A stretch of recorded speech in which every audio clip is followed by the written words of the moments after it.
I'm saying 1 to 3, but I think most people will stick around like 1.5 to 2 inches, like 1 to 2 inches for most people. All right.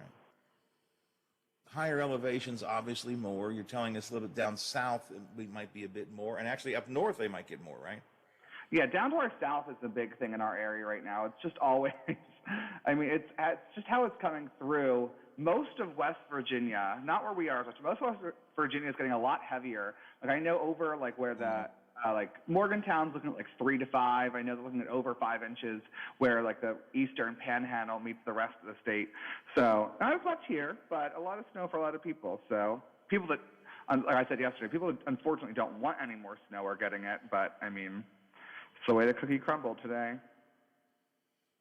Time-wise, we're talking about late afternoon starting and wrapping up by morning tomorrow. Is that right? Exactly. So around 4 o'clock is when we're thinking it's going to start. It'll mostly wrap up by about midnight. So it'll taper off pretty quick. And then for tomorrow morning, you could see a few flurries, but even with that, it won't be anything notable, just some flurries. Nothing. All the main, when you think of snow, will be from about 4 to midnight. And then when it's done on Friday, when the snow out of the sky is done, it's done for the weekend. It's not going to come back in a second wave or anything, correct? Yeah, no. So we'll be done. Friday, it'll be, just like I said, flurry for the morning, and after that, it'll just taper off. But then we'll just have some cloudy conditions. It'll clear out Friday night, so Saturday will be a little bit nicer. For the start of the day, you'll see it being like mostly clear, partly cloudy conditions for the start of your Saturday. And then we'll unfortunately have some rain coming on Sunday. Now, I think with that rain, there is the potential for not all of it and not most of it, maybe like the tail end of it after a cold front pushes through. It could cool off enough to turn some of that rain into snow, but the majority of Sunday will just be rainy. But yeah, because like I said, it's a couple snowflakes at the end, but even if you do, it's not anything that's going to really stick too much. We're not looking, after tonight into the morning, we're not really looking for any more snow per se. Maybe a flake, maybe a flurry, but not too much more.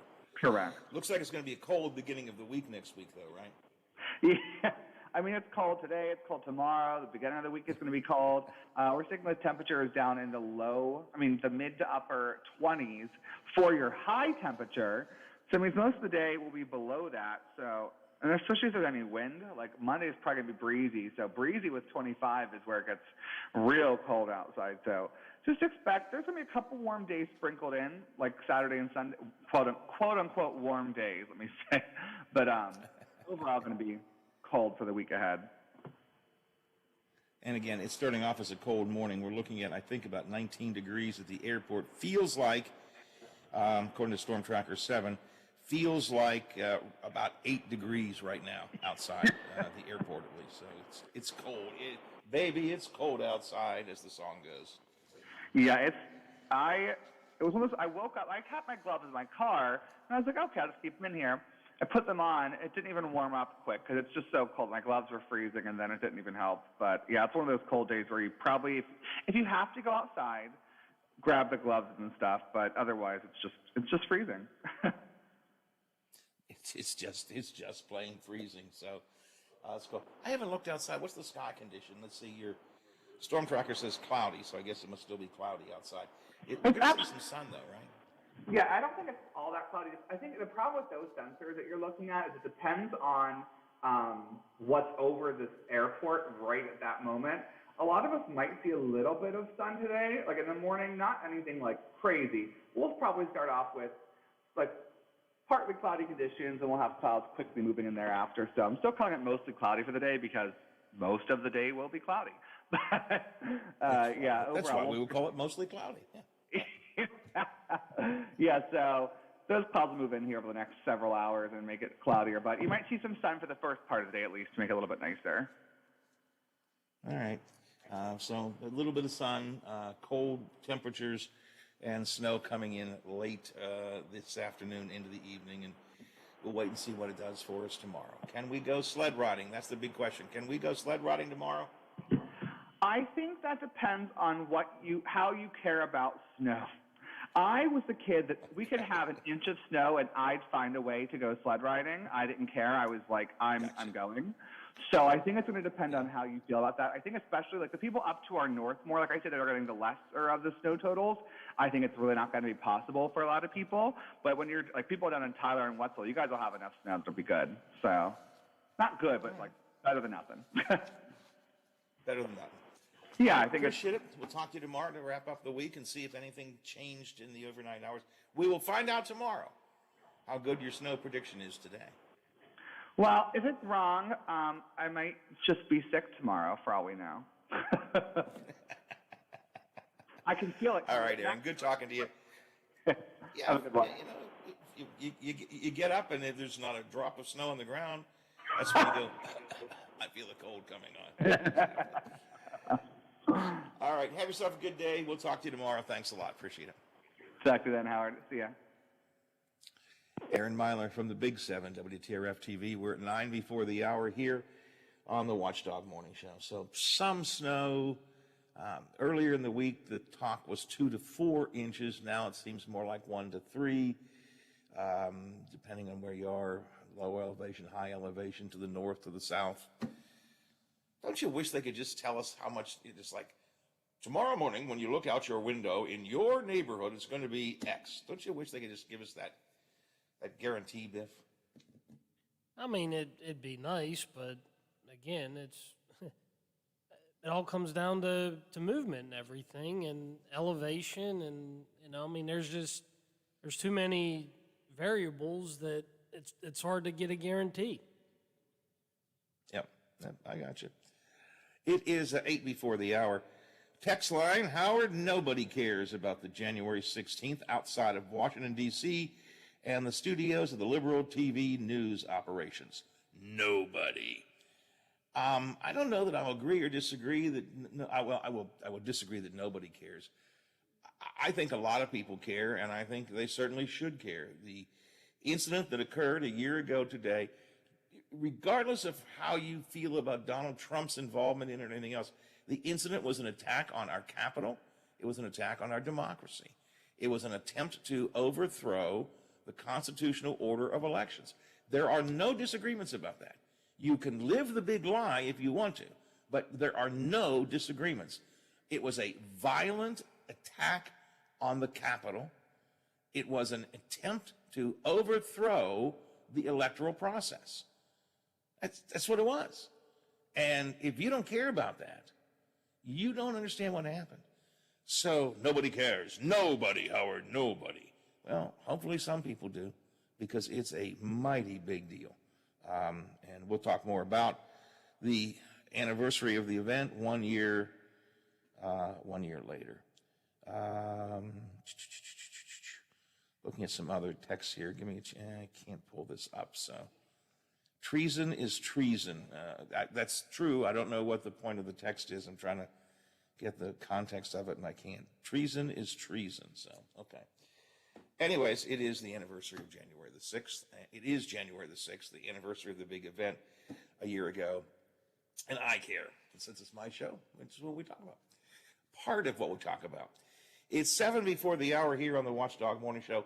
Need I break again, Biffy? We are good for the hour. We are good. You know what else is good? Sportsbook is good. FanDuel Sportsbook is good. We've talked this week about the NBA being a great way to play some bets using FanDuel. We've talked, of course, about the Super Bowl coming up and FanDuel being a sports partner with the NFL.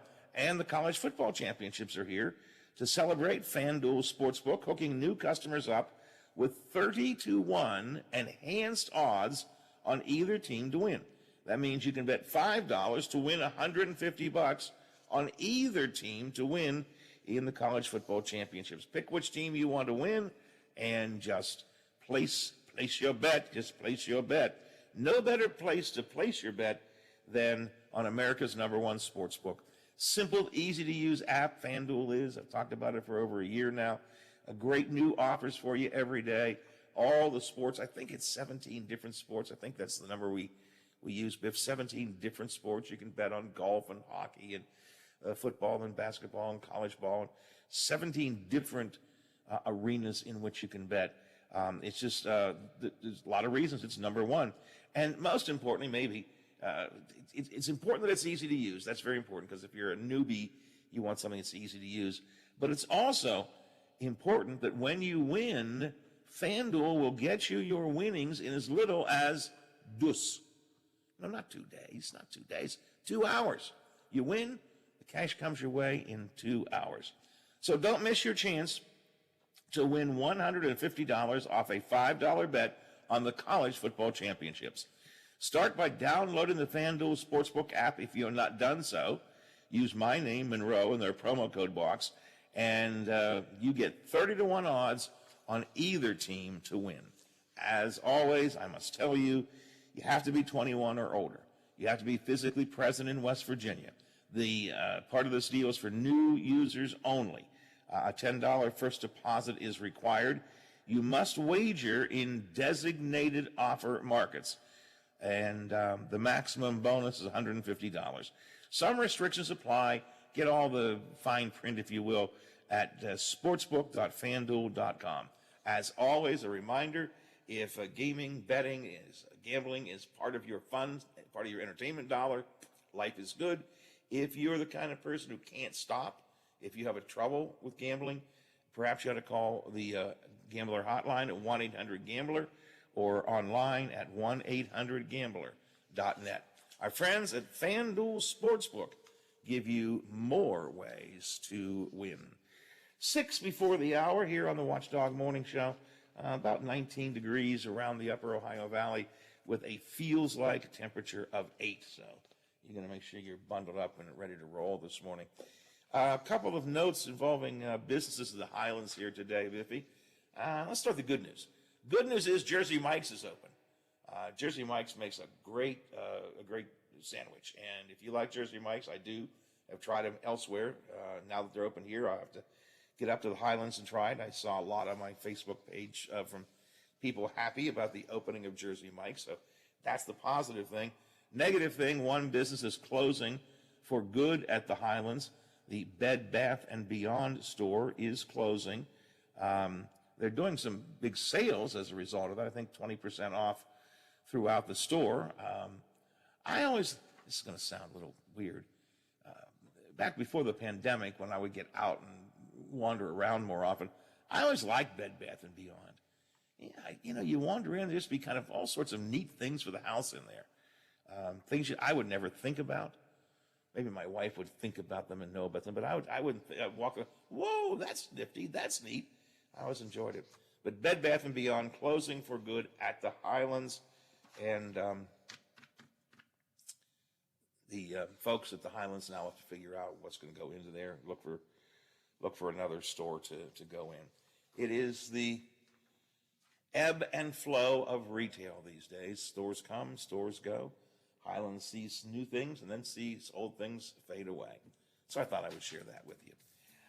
In the city of Wheeling, the mayor and the vice mayor are pushing some changes to the zoning code. They have sent the ideas over to the Planning Commission. I sit on the Planning Commission. They've asked us to review these ideas. We are going to hold some public hearings on them and see what the public thinks and get a take. But I begin with a perspective.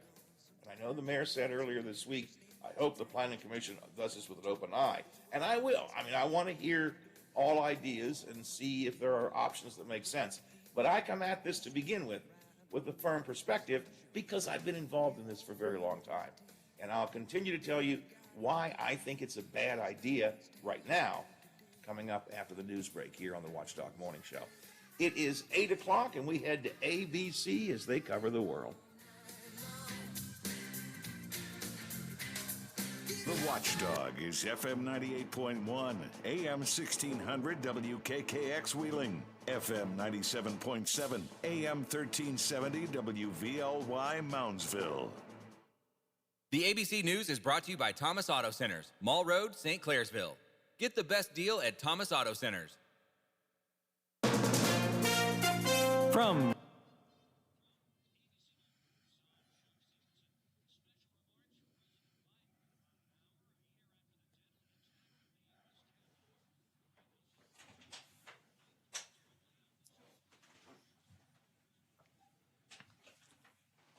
Have a can of pop, please.